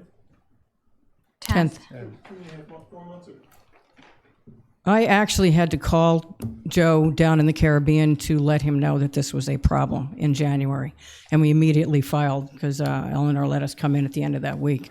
So we filed the minute the applicant realized it, and the building department flagged it for me. And then I called Joe when he was still away to tell him we were happening. So an as-bilt's done in October. It shows that there's this big problem with the setback. It's your signature on it. You're recovering from surgery in the Caribbean, and you find out in January. I mean, you guys. It sat in the building department, and she wasn't aware of it, and I just was passing by when I saw I'm it. not twisting it. I'm just looking at what the numbers are. Started in October. And you said you had someone else do it for you, but it has your signature on it. No, I did it. So, But we didn't apply for the CO until much later. so that's renewed in October. But if we're, like, the reason that we would grant a special permit is we're relying on a licensed surveyor. But Right. We relied on a licensed surveyor. but did you actually have oversight on this? Yes. I think if he stamped it, you have to assume he has oversight. He's using his license. Yeah, except that he's saying he had somebody else do it, and then. All no, surveyors, it's- all I know, surveyors but have field I know, work. I get it, but like, nobody looked at it. Well, what's your problem with this? I don't, the date was October, that's when it was done. Because he's asking what happened between October and January, and now we're in February. They didn't apply for the CO until December. I have a question, does the timing really matter? They're here now. No. Does it matter that it took them 4 months to get here? I mean, unfortunately. I don't think it well, matters particularly, I was just You were curious. just curious, right? I think Okay. unfortunately. it And would I'm be also a nice- little bit curious as to Had to go to why the planning Linda applied for the, had to, somehow was able to get this application, and even though she applied for it 4 days after the deadline. I mean, so it's not a big rush. We didn't know until, that's why we found out like Tuesday when the building commissioner happened to mention it to me. I wasn't involved at that point. And I was able to get the application in like 24 hours, and Eleanor took it. It had to be in because of the notice. But it has nothing to do with anything we did as far as applying for a CO. She was also held up with a second curb cut, the planning board, the DPW, and everybody else. So nobody was going anywhere with a CO request until the second curb cut was granted for the secondary dwelling, which is conforming. So there was a lot of other permits involved in delay asking for the CO. But the minute it got to Paul Murphy's desk, I happened to be in the, and he had me take a look at it, and I said, no, that's got a violation. And that's when we went through the bylaw, that's when we talked to Eleanor, that's when we put the application in. They did the abutters list for me in less than 24 hours. It was a very rushed, we got it in, I went through the file, and that's what I was given in the file. So that's why we're here, because it's a special permit, and there's only 2 criteria. Is it gonna impact an abutter? No. Is it based on a licensed survey? Yes, because as you know, it was on every single, if you looked at the Huntington home, clearly has a porch on it. It has a porch on it right from the beginning. So that's why the bylaw was put in, because sometimes you're gonna have these weird occurrences where somebody forgets to look in their rush, forgets to look at the HDC approved plans, which most of them do now because of this kind of thing. And that's why the bylaw is there, and that's why it's a special permit. As I said, we're not going forward with a variance request. We'll just take the step off. It's less than 30 inches. We'll figure out how to deal with it. Obviously, I think the concern is that, it makes it that much easier for other people to not comply. But I guess you'd have to find a surveyor that's gonna willingly put your building in the wrong spot. And you have I to, haven't met one yet. yeah. I mean, if I, you know. And you if have to I were make it vote on particular to this, this situation. I would need some more information on what it would take to rectify. I wouldn't be prepared to vote for this special permit today. Yeah. Can she have a comment while we're Sure. at this? Just to introduce myself, Madam Chair, I'm Christiana K. Snyder. There were a lot of holdups at the end to answer your question on the timing. I was approved in August for the second driveway, which was a special permit.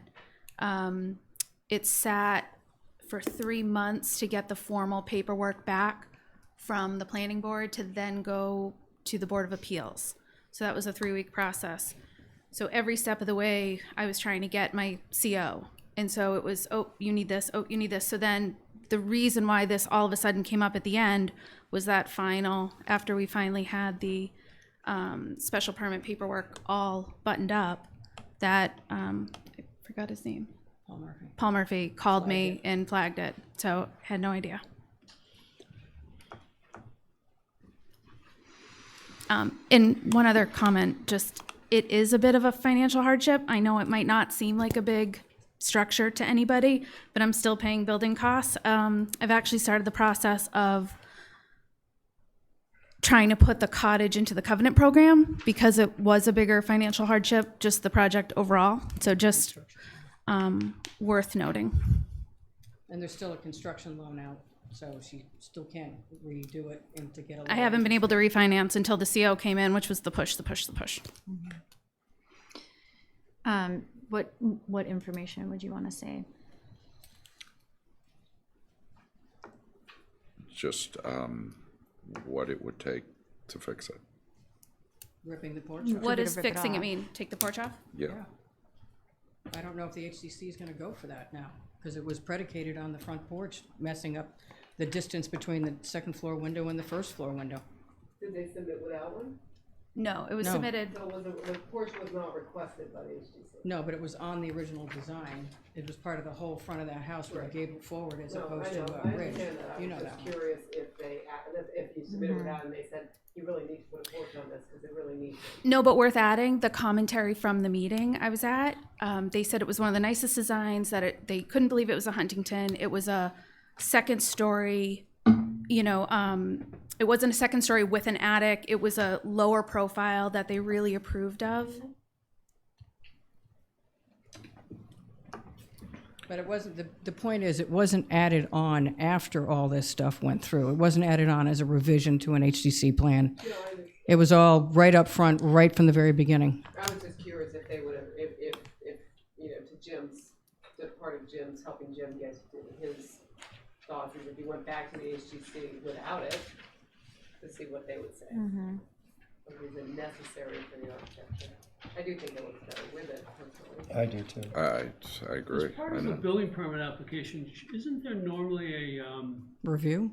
a dimension put on the plan from the building to the It property says line? 30 feet, there's a Yep. place where you write it in. But they also had the plans. Yeah, but on the site plan, don't they Yeah. normally identify it? Yeah, Do we have the building Is permit that, is site that, plan? is that not on the building permit? you have the sewer plan, which is all I could The find. sewer plan doesn't mean anything. I know, but that's what I got out of the file. Site plan, I don't have a building department site plan. HGC site plan, which probably is what would have been submitted, but it might be nice to see the building permit stuff that went in, shows the porch on the 30-foot setback. Yeah. But it's not stamped approved, this is not the approved usually, doesn't the site plan get us an approved stamp on it by the The HGC? approved No. site, the approved HCC does not HCC stamp plan site doesn't have a plans. dimension on it. Just No, for it just shows the clarification, dotted line. And we don't have a building department approved site plan. for clarification, do you mean the building permit application or Yes. the application? The application is in here, it says 30 feet. Yeah, Yeah, I mean, I think, she didn't fill that out, so I don't know who filled that out. Val Oliver had submitted it for me. Who did the design? Well, Val had the plans in front of her also.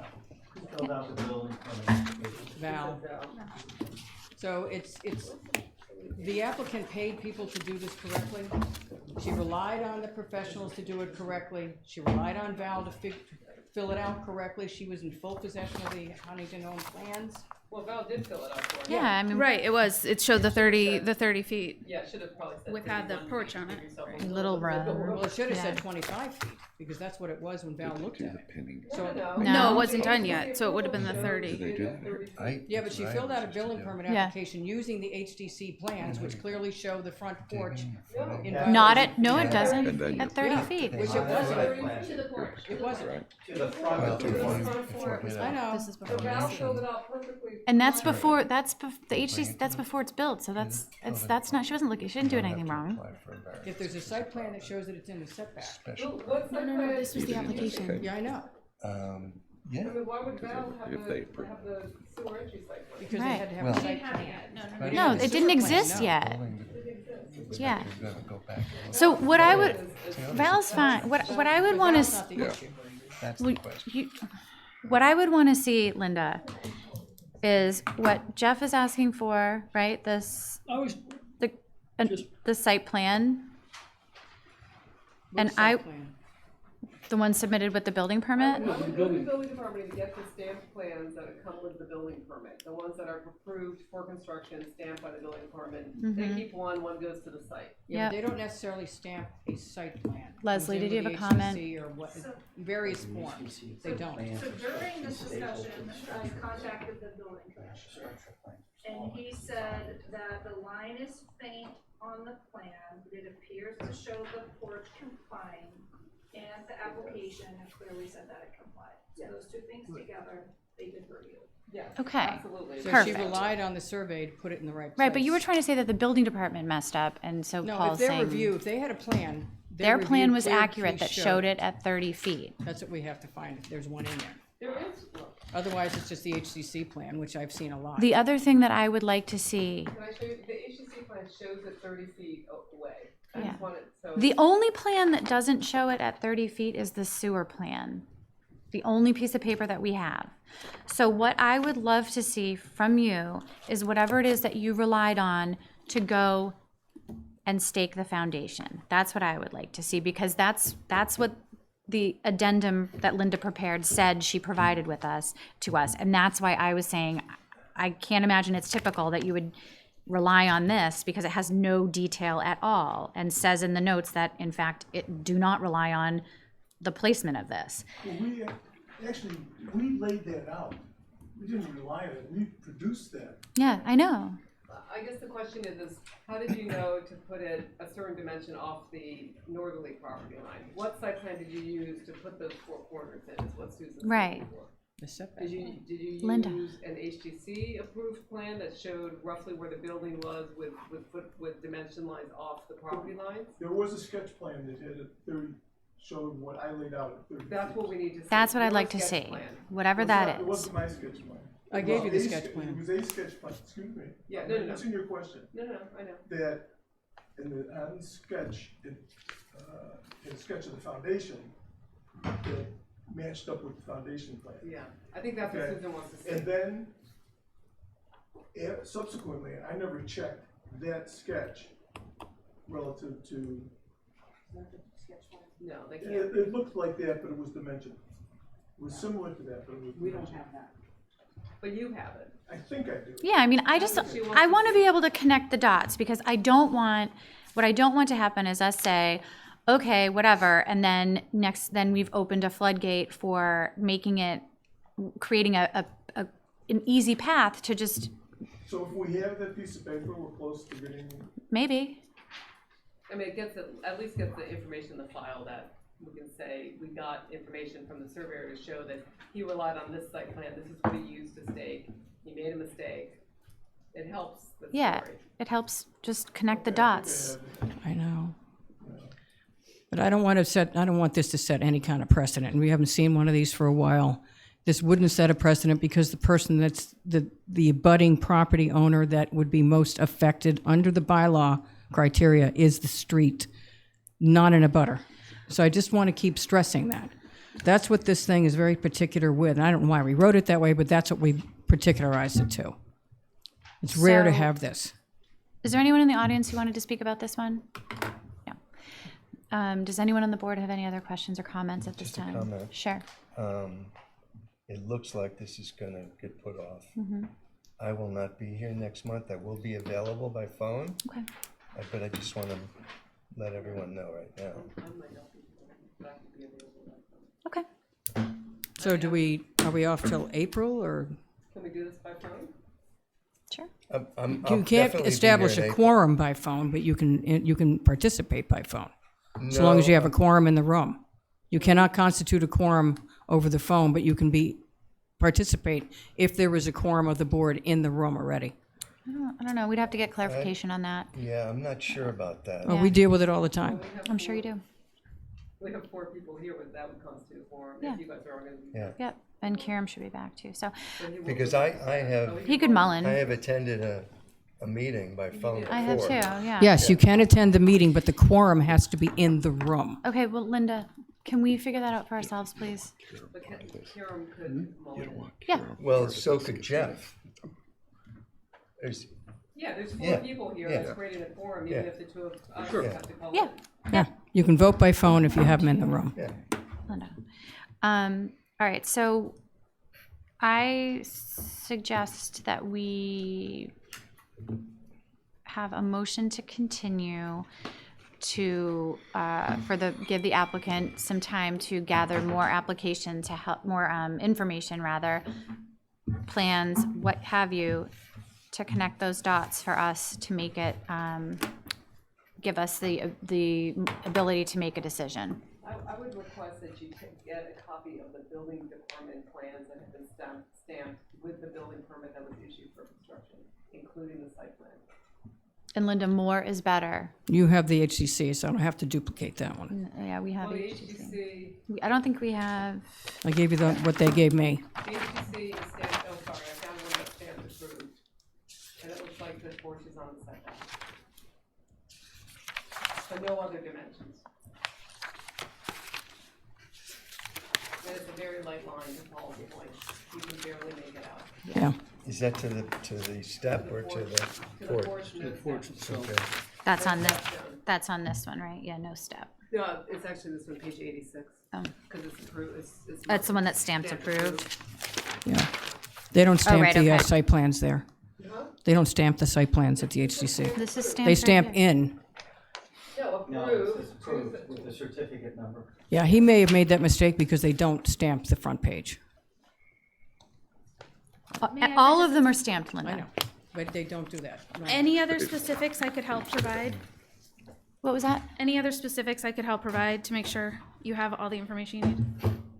I would just provide as much information as you can that kind of shows how it ticked along and getting those plans from the building department.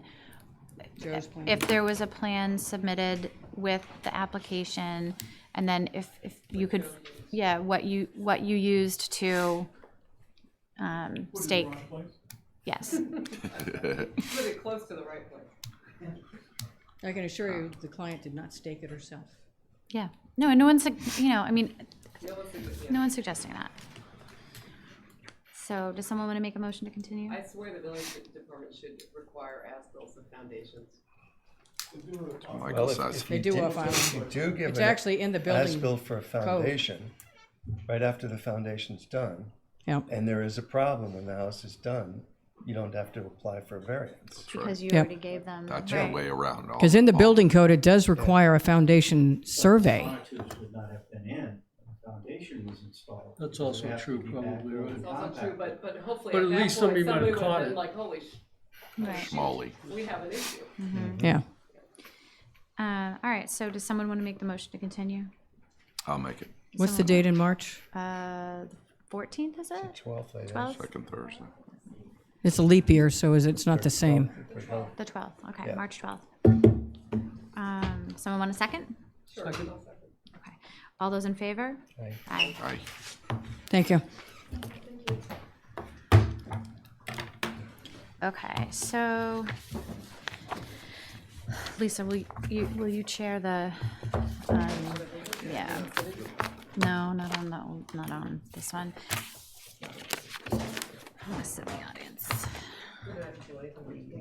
Can we take a, Yeah, I'll take a, 2-minute yeah, break? we can take a 4-minute break. 4? 4 minutes. Go crazy.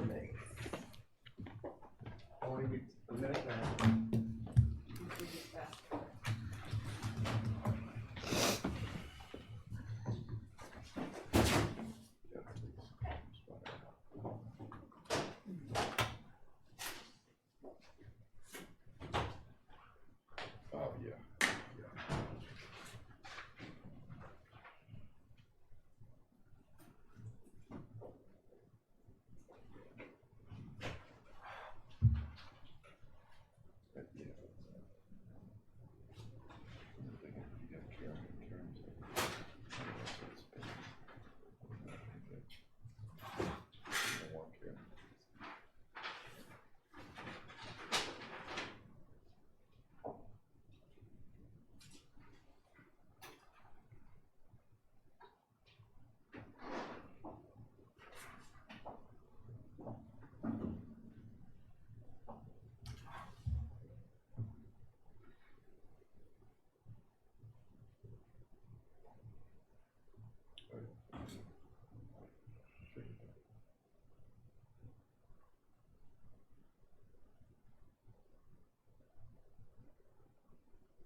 Sorry about that.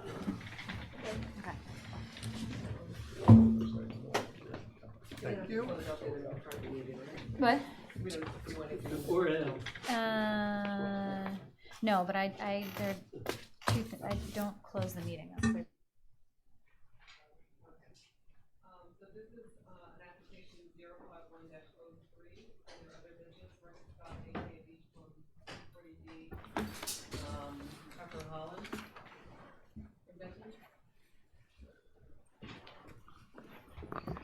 Good afternoon. Thank you for the opportunity to be here. Tucker Holland, I'm a resident at 5 Sakenau Place. I'm here actually with Chris Young, another resident of Sakenau. And the board will recall we had come before you, I think it was last July, to talk about a provision that the ZBA had included in a comprehensive permit back in 2006. For the inclusion or the creation of a program for access to community amenities, if you will, at the Beach Plum Village 40B development. And I think I may have mentioned last July, my family had recently purchased our home and kind of were made aware that there was this community amenity that was to be offered, and kind of along the way discovered no one seemed to know anything about this, perhaps other than the developer. And I might add, including the, as far as we can tell, the purchasers of homes within Beach Plum Village. So in any event, you know, it's a condition of the permit. It's as well reaffirmed in a settlement agreement, I understand, between the developer and a neighbor of the project at the time. And here we are about 6 months later, and really, I'm going to say, like, no progress has been made toward the implementation of this program. We recently, which I think is included in your packet, received a proposal that, well, this is really a club, which there's no evidence whatsoever for, that, you know, for a $30,000 initiation fee, we would be happy to extend this privilege that we're actually required to provide to year-rounders in the neighborhood. So we're really kind of here seeking your help and guidance on, like, where we go next to simply have this requirement of the permit that the ZBA originally issued enforced in the manner in which it was originally intended. And with that, I may let Chris add. As Tucker mentioned, I'm Chris Young. I reside at 12 Sakenau Place, and I was actually part of the initial ownership group that was working with attorneys at the time to handle the application of the 40B project that was being proposed. And as Tucker says, there were negotiations that took place outside of our group with the direct abutters, but part of that resulted in the agreement between the developer and them to include in the finding that there would be this opportunity for us to share the amenities. We have asked through the years, actually, how that would be implemented, and Josh Posner, who's the developer, always said that he was waiting for the homeowners association to figure that out. After this summer's request of opening communication with you guys, Josh really put it squarely on the shoulders of the homeowners association to figure it out and stepped back. And personally, I think that that's the wrong approach for us to endorse, because we didn't make the agreement with the homeowners association. They were never told that this provision existed when they purchased their homes. They were, quite frankly, upset that it existed when they discovered it. So the developer has kind of tried to remove himself. He's pitting neighbor against neighbor, and we find that to be unsettling, and frankly, we don't want to be at war with our neighbors, although the way that the communications have been going, it's it's getting less and less cordial, so we really appreciate your help. I have a question. Who came up with the 76% of the beach plum assessment is your contribution? on a yearly basis? That is the number that was determined by the developer and the homeowners association to be the portion of their annual homeowners association dues, the portion that would be attributable to the amenities which would be available to the non-residents. Did they back that up with anything? Did they give any data? A little bit of data was given earlier. I mean, the presumption has been, I'll just say that none of the neighbors have any issue whatsoever with the idea of paying a fair annual dues, which we view as beneficial to the residents there in terms of offsetting their own costs. So the principle of it is completely accepted. We haven't received the documentation that would definitively say 76% is the correct number, but we assume we would get to that point. Does that seem like a reasonable number to you guys based on what you know, $3,000 or $3,500 yearly? Our understanding is that their dues are, in the neighborhood of $5,000 a year, and so translating to something like that. I mean, I'm not intimately familiar with their operations. What would they get in addition to the use of the common amenities that you would have access to? Road maintenance. Trash pickup. Trash pickup. Does that include the normal landscaping associated with each unit? No, there is common landscaping, but to be honest with you, Common landscaping, but not, but not the landscaping associated with each individual. That would be our understanding. Yeah. They haven't shared it with you. We don't know. We can't give you the exact details, but we're completely on board with any kind of fair approach, and we presume at the end of the day, numbers will be shared. It'll be fairly straightforward exercise. We're not overly concerned about that particular aspect. I think it's, to be blunt, the idea of this initiation fee is absurd. We think it would never have been the intention of the ZBA to impose that. And it doesn't even pass muster with respect to, in the ZBA comprehensive permit language, it says it has to be a comparable fee structure to the homeowners there. They can't produce anything that says, I paid an initiation fee to be a part of Beach Plum Village. So I wasn't a part of this, but I would agree with that 100%. I don't see this as ever being even contemplated at the time that this was decided on. I didn't. I drew the lucky straw. It clearly says, the language is, notwithstanding the above resident restriction, abutting property owners as shown on the map attached, Exhibit D shall be allowed access to the facility subject to a comparable fee structure and in accordance with the rules and regulations established by the association. Minimum of 10 non-resident family memberships shall be offered, and a maximum of 30 non-resident family memberships may be allowed by vote of the association. yeah, and the 10 to 30 range is obviously entirely theirs to determine how many non-resident members they would like to have. Right. Yeah. One other thing, in their offer to us, they also wanted to suggest that they'll offer 10.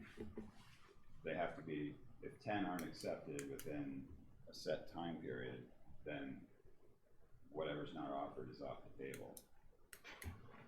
I don't read it that way. I don't read it that way either. It's a minimum of 10. Available. Yeah. And they also say that once you sell, you lose your membership. So there's like 10 for now for the people who happen to take it. And as those people sell, the new person in that house doesn't get it, and they won't be offered. That's their current position. So it doesn't seem to me that Yeah. It's in the spirit of what Right. To me, they're clearly putting up roadblocks by adding this. Yeah. I agree. It's not even the spirit of the way I read that restriction. I also agree with you, Chris, that the developer needs to be involved.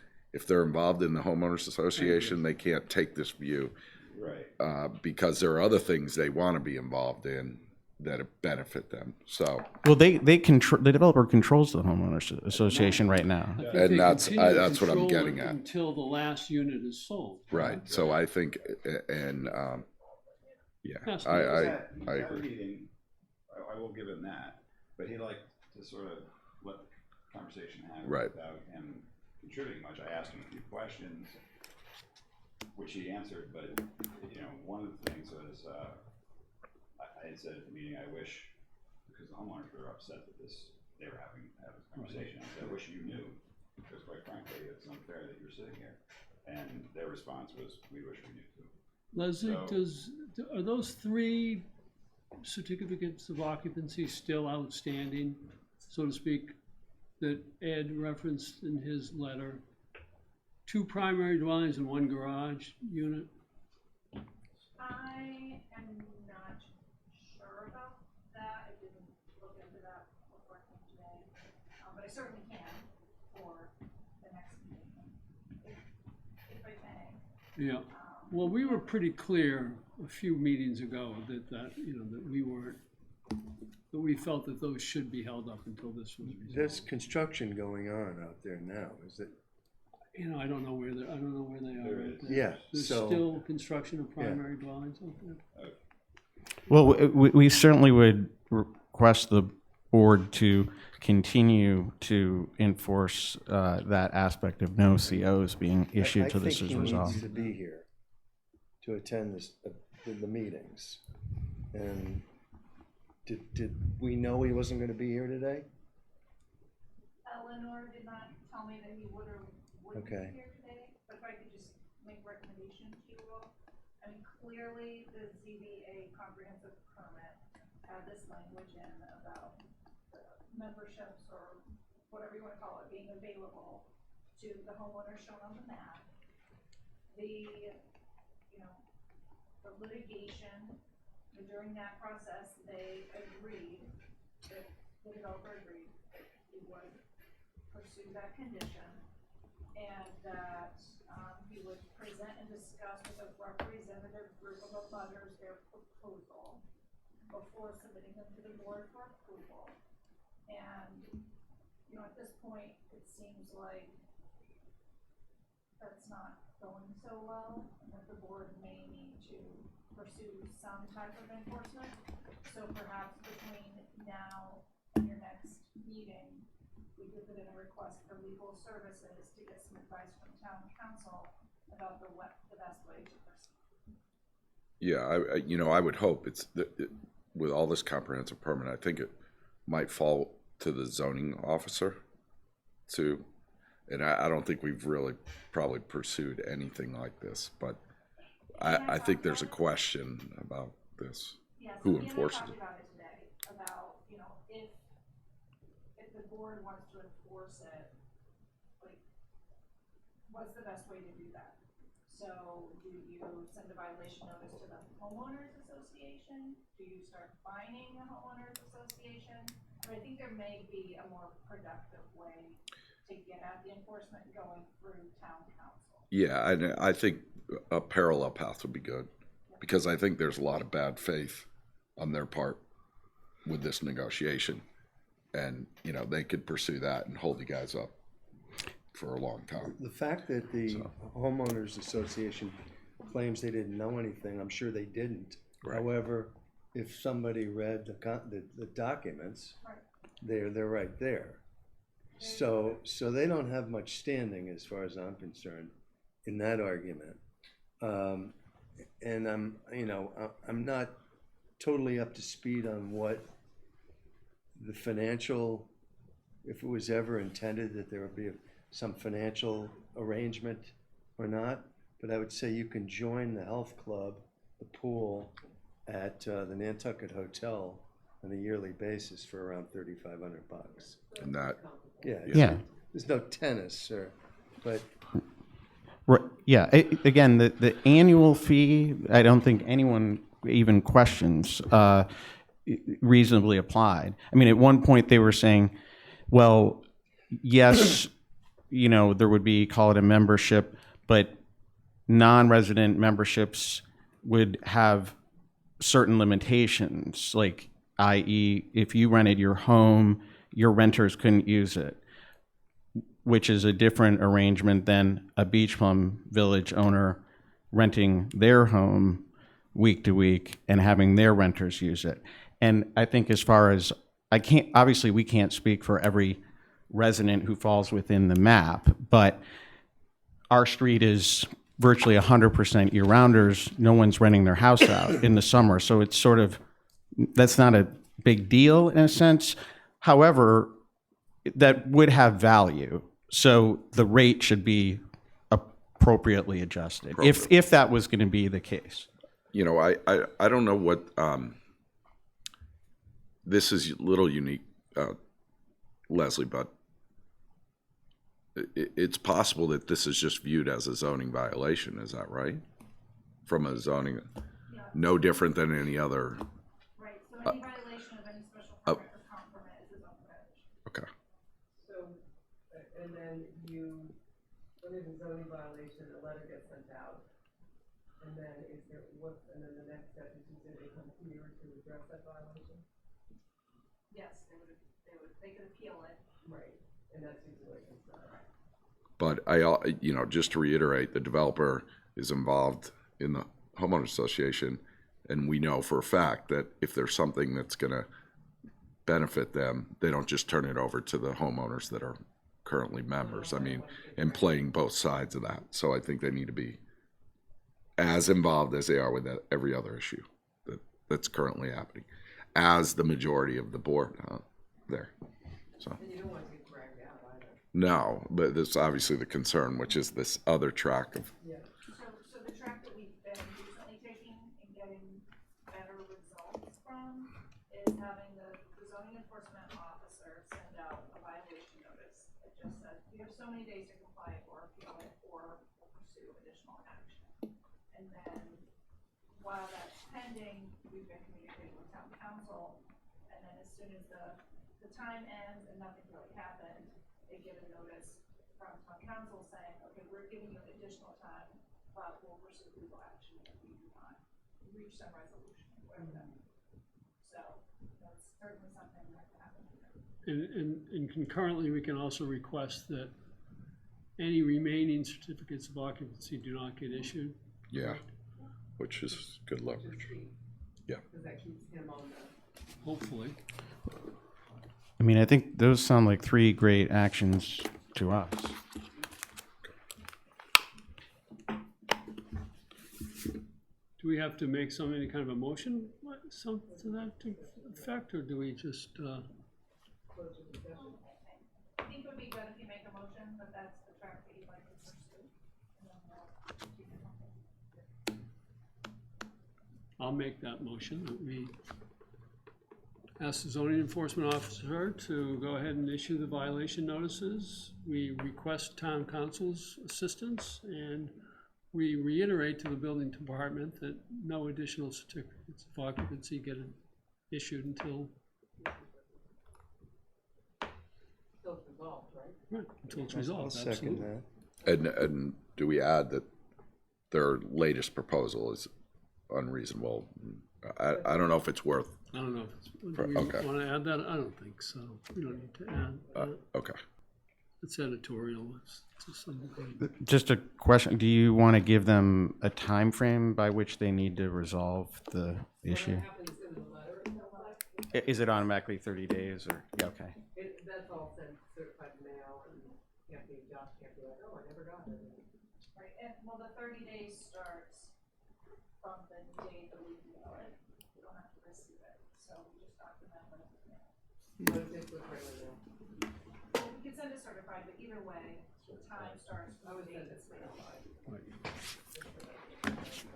Okay, so we had a motion and a second. All those in favor? Aye. Thank you. Thank you all very much.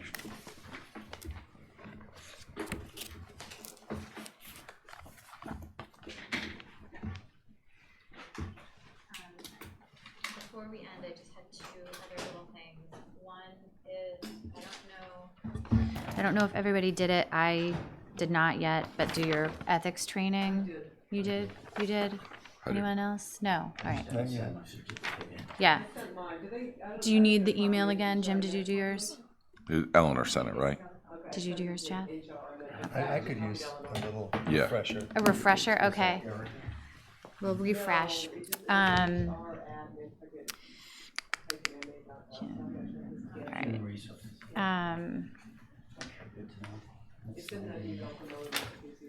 Yeah, okay, so that was that. And then the only other thing, I think I can talk about this, but if not, that just about solar heaters in general, not about a specific application.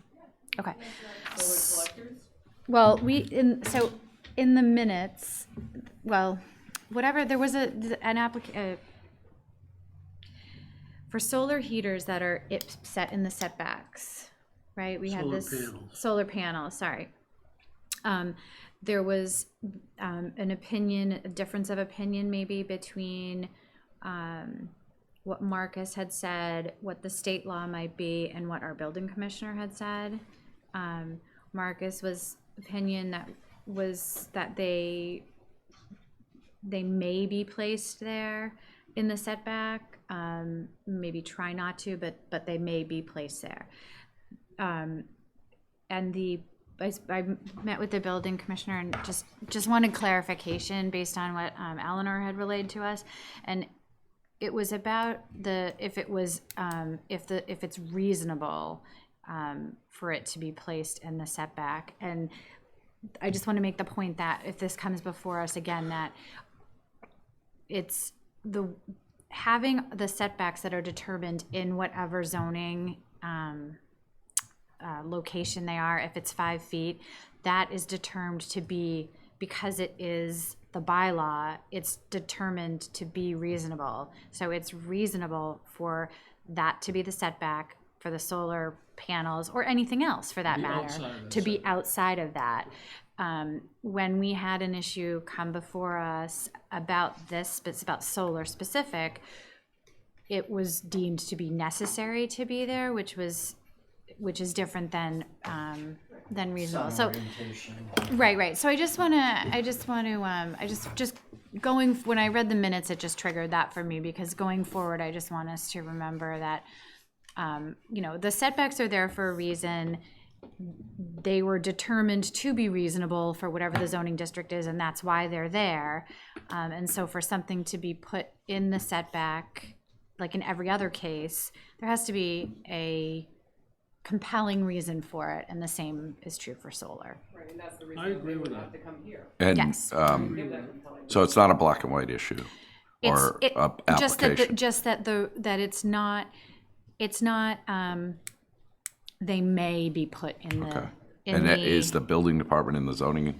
I think they're on enforcement the officer same on the page same now page? about that. Or are we? No, I think they're on the same page now, but it was just it was The just building commissioner's on the same page. Marcus is, I think my understanding is that there was a conversation that kind of closed that loop. So It doesn't make. Because I think we're in a position where we're adjudicating between those two in some cases. yeah, so we didn't or- want to do that. That's why I went and had a conversation, because I wanted to kind of understand that. If it said it shall means absolute. May is you have it. Although, You no, have. there was some definition that. Oh, yeah, the you're right, rules you're right. that may in the zoning bylaw means shall unless there's a reason that they can't be. All right. Well, go. So I think what you're referring to is whether or not there's a 40A Section 3 exemption or solar. And what Paul's position is that our bylaw does not unreasonably regulate the installation of solar. Therefore, the setback as prescribed in the bylaw is what applies. Right. I agree. Because it's Yeah.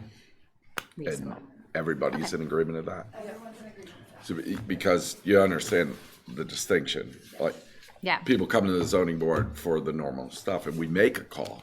But between two people within the town is another. Yeah, so the building commissioner makes the ultimate decision on that, and that's. Perfect. Okay. Great. Great. Okay. Motion Second. to adjourn. Okay, all those in favor of adjourning? Aye. Okay. Oh, I wanted to, because on the record, I wanted to point out that in a rare instance, the zoning bylaw that's on the website Okay.